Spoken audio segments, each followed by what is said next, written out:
how do you start a project? What should you do?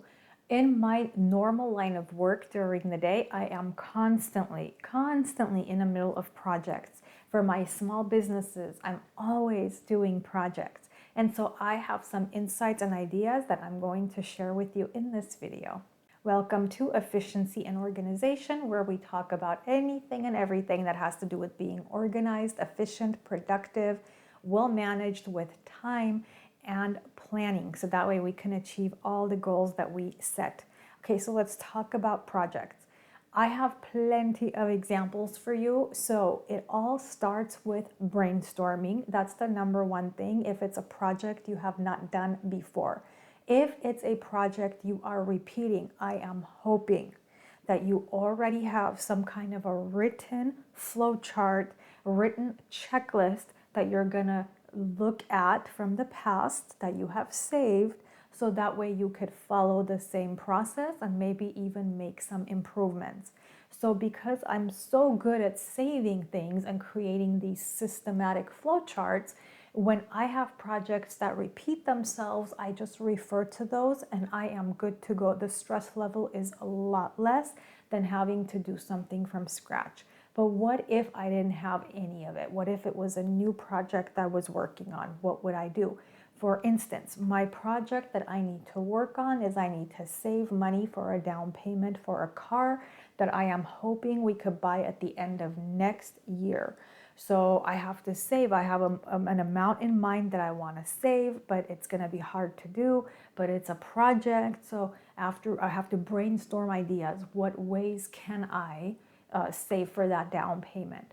Another thing that I'm working on is I want to come up with a list of 1,000 emails of some businesses, especially in the public sector, government offices, so that way I can target them for my side business, and then I can email them and see if they would like some consulting on how to be efficient, how to have good time management. So that's a whole project that, again, I have to start. I have not started this, not done it.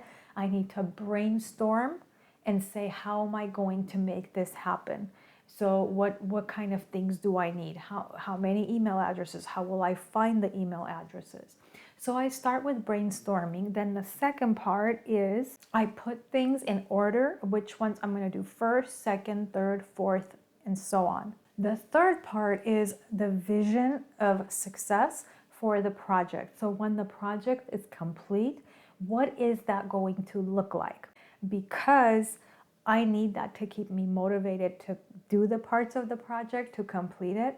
And not only that, but maybe I missed something in the brainstorming that I now have to include.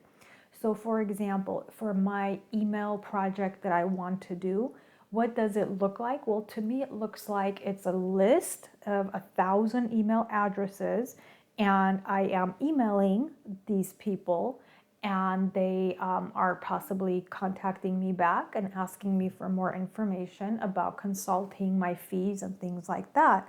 That's like the ultimate goal, right? And so I need to have that in mind. So make sure that you visualize what your project will yield, what it would look like. So that way, if you missed out on anything, any details that you need to pay attention to along the way, you can include that. Next, bounce ideas off of other people or do a little bit of research. So let's say for my saving for a down payment project, I have some ideas for how I could save, but I really think it's important for me to ask people at work what they have done. It's important for me to go on Pinterest and get ideas from people on Pinterest to see what they have done. And that way I can include some of their ideas into my action plans. And then lastly, when the whole project is done, when it's complete, it's time to reflect and refine.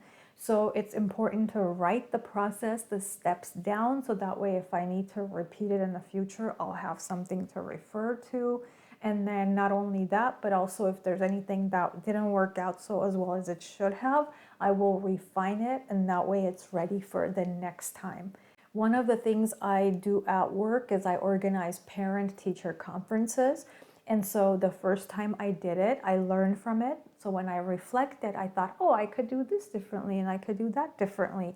and I ran it by a few people to get their input, and then I went ahead and my flowchart, like what I use, my checklist, I added those so that way when the following year there's parent-teacher conferences, it's ready to go. I have everything set. If you have any specific ideas for projects and you need help with a specific thing, please let me know in the comments, because I have so many projects that I'm in the middle of, even like my mail out project. So this was huge. It's taken me like over a month. So what I'm doing is mailing to about 1,200 organizations to let them know that I do consulting. And so coming up with the addresses, getting the flyers printed through Vistaprint, folding, buying the stamps, getting the self-addressed envelope. It's all a process. It's a big project, but I'm down to the wire. Out of the 1,200, this is all I have left to do.